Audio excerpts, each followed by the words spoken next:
Hi, Dr. Grover. Hi, class. I'm Debbie Schmidt. Nice to meet you. I wrote this rhyme for you and for the class, and it goes something like this. Hi, class, and Dr. Grover, I have searched the whole world over to find a rhyme to tell you what kind of paper I'm writing. I chose the brave road to tell you what I know about the sex industry. It's not a happy topic. I hope it's not toxic, and you learn as much as I have. I have to be frank and let you know this video might be blank, but please do give me an A and make my holiday. Thank you. And you have the privilege of seeing my room. This is where I would be taping my video. My son decided to light a fire and the whole house was filled with smoke. So here I am. And I'm praying to God that you will be able to see my presentation through my laptop. And if you like, I can do that rhyme again. Okay.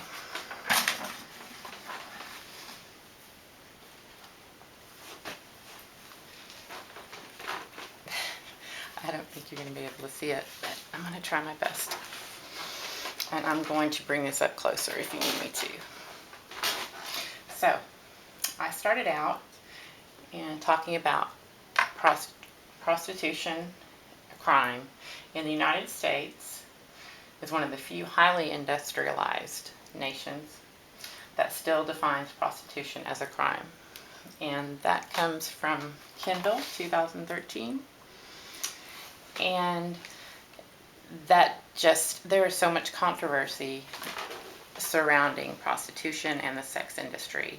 Prostitution is something separate from sex trafficking, which would be talking more about minors and children and using them as pawns and against their will, using them more like money, like they're an object, they're not really a person. So it's just controversy, different in Europe and in different countries. Prostitution is not illegal. They accept it in the society as a work, a profession. In the United States, us being a little bit more conservative, I'm grateful that we are. It just seems to be one person will have one opinion, another person will have another, and it's just controversial. I don't know how it would be different if it was legal in the United States, the comparison between what it looks like for us and other nations. So that's my dog. Okay, I'm going to go on to the next one. Let this one go. Media's contribution. And I'm going to put you on hold a minute and go get my dog and let her in.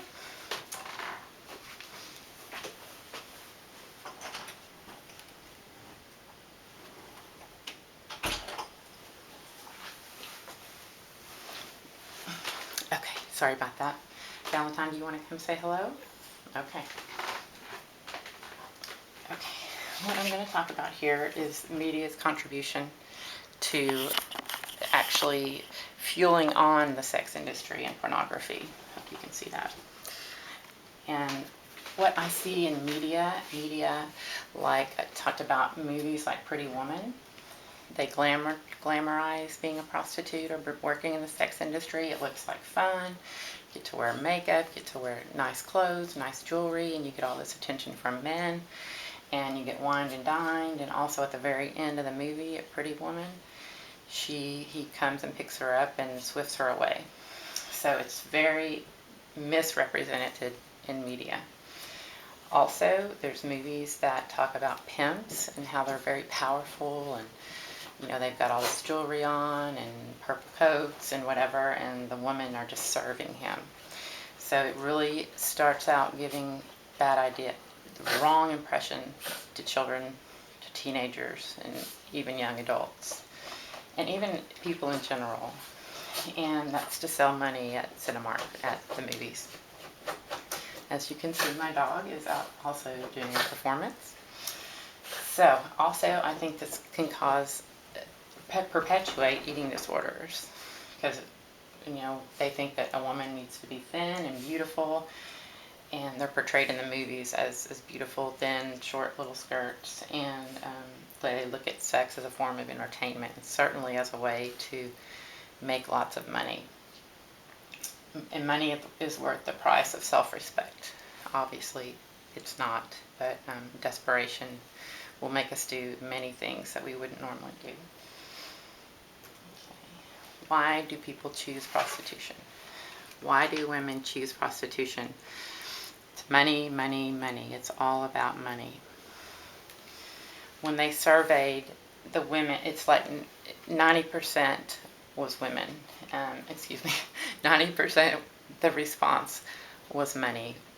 I also interviewed 2 people for my presentation and for my research project, and both of them, actually, I'll talk a little bit more about the lady that I interviewed for Redeem Ministries, but a friend of mine actually that is in the sex industry explained to me about the money, why it's so attractive, why people do it for money, how money can be worth it. And it truly is, as research has shown in statistics, that it is to be for money, and women are desperate. They don't have anything else and nowhere else to go, and obviously you don't need a skill. It's just to be a female, and also males as well have a problem and actually get into prostitution. So just to know the motivator is money. And as I wrote in my paper, I talked about 1 Timothy, I think it's 6:24, talks about the love of money is a root to all evil, and the lengths we go to for money and how it destroys us. So, okay, I also wrote about commonalities for sex workers. So, very high percentage, and in the Redeem Ministries interview, she says 90% of the people that they treat have had sexual abuse. So a high percentage of sexual abuse, low self-esteem, drug abuse, and also many are victims of manipulation from either a parent, from a pimp, from a boyfriend, from someone on the streets. It could be another female. Just the commonalities, and they're victims. They're victims. They're not just volunteers. They don't want to do it themselves.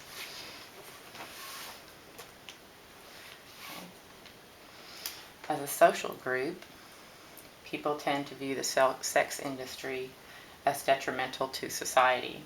There are varying opinions on how social problems should be solved. How a person's views a social problem changes the way they think it should be solved. And that's from our textbook, Kindle, 2013. And this view, that's why there is so many conflicting thoughts and solutions to the problem. Everybody has a different view on it. As I'll talk about in a minute, the symbolic the conflict perspective, the functionalist perspective, and the symbolic interactionalist perspective. They're all different. They all look at problems in a different way, so their solution is different.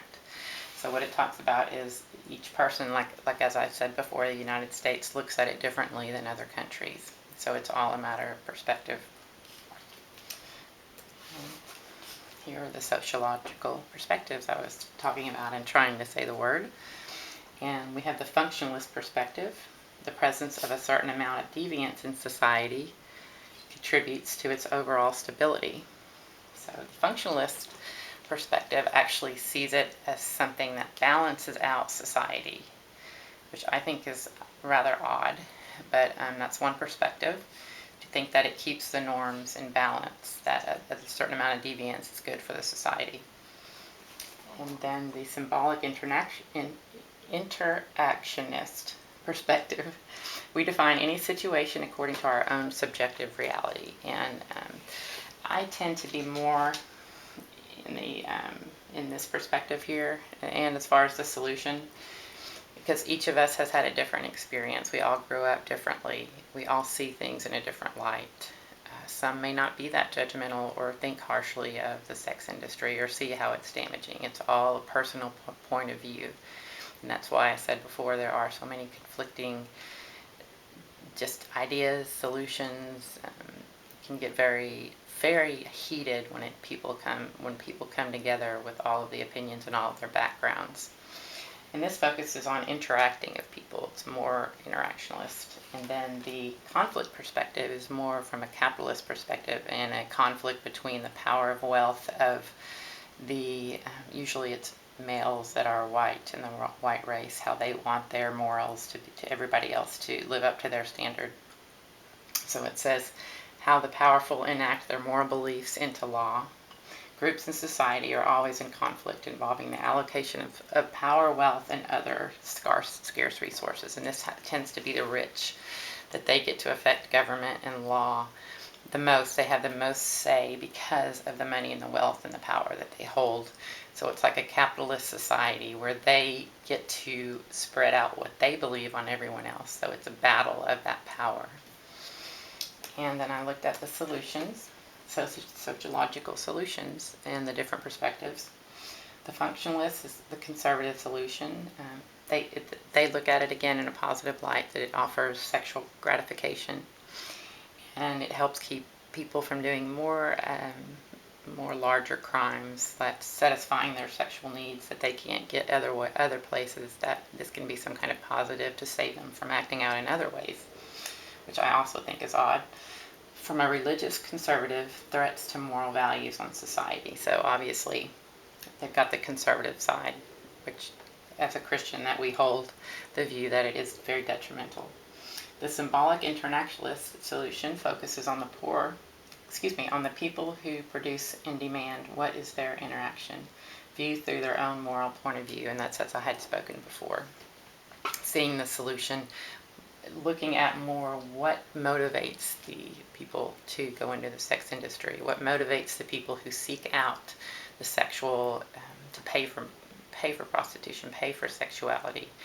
It's more like getting in and looking at the why and how things are working and how to go at a solution in that point of view. And also the conflict of liberal solutions, the relationship between power and society and sex work. Again, there's the conflict between the laws controlling or created by the powerful dominant group, which seems to control maybe a lower class of a group or a race. And this is where I moved on a little bit more into the interview that I did. I got a hold of, I talked to a lady at Redeem Ministries, which I'll show her picture in a minute. But this is a faith-based nonprofit organization that was started in 2005 in Houston, Texas. That's the hub. These are their core goals here, their competencies: the outreach, the aftercare, and advocacy. And it's an amazing ministry. I'm just incredibly in awe of everything she taught. She told me about it and what they do for the women.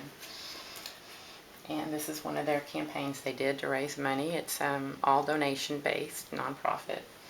And they did a running free campaign where they went to a race, like a marathon, and one of the miles markers, they handed out water to try to raise money and to bring awareness to the ministry. And this is her. Her name is Madeline, and there's me, and I called her. And this is what I was going to focus on quite a bit. It was very powerful. I actually was able to find her from Haley, who's in my other class at DBU, who's in my internship, and she got me in touch with, and she's the outreach director as well. So I started out by asking her what they did and how it started. Redeem Ministry started with two couples going into strip clubs and talking with the girls there and building a relationship. And they were Christians. They wanted to share the love of Christ, and they figured out, and as they got to know these girls, that it wasn't their choice. They weren't doing it because they wanted to, that they were more victims. Like, they got in there and saw the need, that they needed help, and they felt God calling them to this ministry.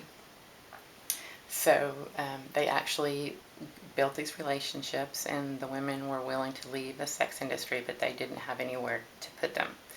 So they built what they call a safe house, and they built it in Houston, the first one. And they they were there a short period of time, and what happened, the women there were being triggered because the location of the safe house was in the city, and that spurred a lot of memories and triggers for the women, so they ended up moving the safe house out to the country, and that worked out really well. So they continued to minister to the ladies, to do more research, and then Redeem Ministries works directly too with the police, with the FBI. And as I've got so many details in my paper, I wish I would have had it here, but it just started and it just grew. It's all mostly by volunteer. So they built this safe house, and what they do is they take in the women and they take them away from their surroundings so that their brain can start to heal, so that the trauma that they've experienced, they can get all the way away from it, get out of the triggers, get out of the streets, get away from the people, and start to heal. And they look at a holistic approach with the whole body, and it's Christian, of course, so they're witnessing to them, they're showing them the love of Christ through their love and acceptance. So there are neuro pathways psychologically that when trauma happens to us, it changes the brain waves and the paths in our brain. And so they take the women away and have them start to heal. And this takes years. And so they are in the process. Right now they only can hold 4 girls in their safe house. So they're going to move, they're expanding, and they're going to be able to hold 12. And also when they get women and they don't have a space for them, they partner up with other organizations, and the women can go stay there. So it's an amazing, it's just the passion and the love that I can feel through that ministry is amazing. And that's where God comes, that's where Jesus is. And so I put here on my PowerPoint about freedom. It's all about the women. And also in my paper, I speak about the motivational technique. Actually, it's the interviewing technique that they're teaching to law enforcement, so that they can interview these ladies that have been out on the street and in prostitution. They can find out the information about pimps, about people on the street that are harming them, without putting more tragedy to them. So a lot of times when a police officer is interviewing a lady or somebody that's a victim, they want to find out the information about the crime, and they just seem to grill them and grill them and grill them, and it actually causes more damage to the females. And so Redeem Ministry is having a training where they're going in and they're teaching law enforcement how to interact with the women. And the women end up feeling like that it's their fault after this interaction with the police. And so they're really partnering up and teaching them more how to interact. So, and in the interview, she had talked about this book called Fallen. And that's by Annie Lobert. And this is a lady who was in the sex industry. And she had gotten with a boyfriend. She was with a boyfriend, and he showed her love and attention and affection, and she was making a lot of money in the sex industry, and it was fine. She loved it because she got to buy the clothes that she wanted. She got to have a cell phone back in the 80s when nobody had cell phones. And then he kept working on her, like grooming her, and got her to go to Las Vegas to isolate her more from family and friends. And he ended up what they call turning her out.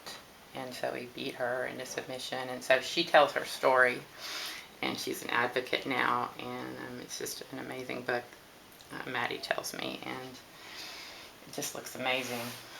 And so also, apart from from my laptop, something that was really important to me to talk about was I have a friend, a close friend, who actually is in the sex industry, and I knew that she was. I had never talked to her about details of what goes on in the sex industry, why she chose that,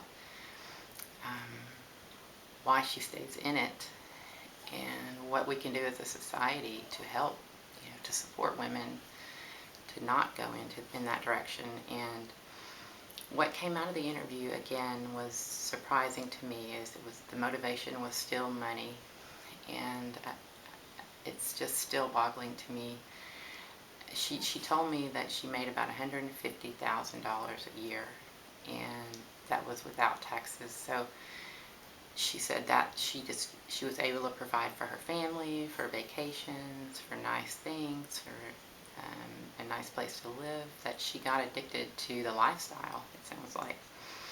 And when she was 17, she needed to move out of her house, out of her mom's house. And so she basically kicked her out, and she saw her friends, or she saw the strippers making lots of money from their looks. And so she decided to try stripping, and so she did. And then that led to, she works as an escort now. And what struck me is she looks at it just like a job. I asked her, do you have feelings? Do you have feelings? Do you feel close to these men? You know, do you have regular clients? And she says she does have regular clients, but she has no feelings for them, no relationship. She says it's just a job. It's just a job. She just gets through it. So she truly dissociates herself from it being a job. I just don't understand it. I don't know how people can do it. But it's mind-boggling. It's very interesting to me. But what struck me is that how disengaged she was, how delusional she was on how you can treat that as just a job. So, and spiritually based, I don't know if she's a believer. I think she is, but it's just, I know it's how sin manifests itself in the society.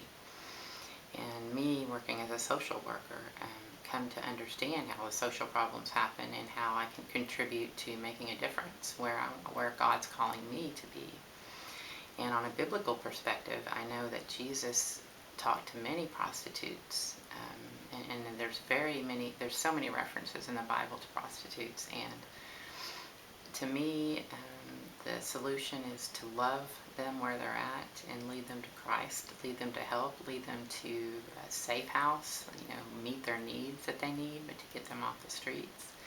And also, one thing my friend said was for preventative measures to have an intact family, for daughters to have male role models so that they don't get the idea that men are all abusive or mean. And she also experienced sexual abuse. So there's that history again, and these women really are victims, and that's something new for me. I look at it in a different perspective. It's more emotional for me, and I feel sad about it, that it's such a large, huge problem, and so many people are involved in it, and that it's taken so lightly in a lot of aspects. So I hope again that this video recorded okay, and that you got my rhyme, and thank you very much for this experience, and I hope everything turns out alright and you get this video. And it's nice to meet you over video, even though we didn't meet in person. And that's it. Thanks.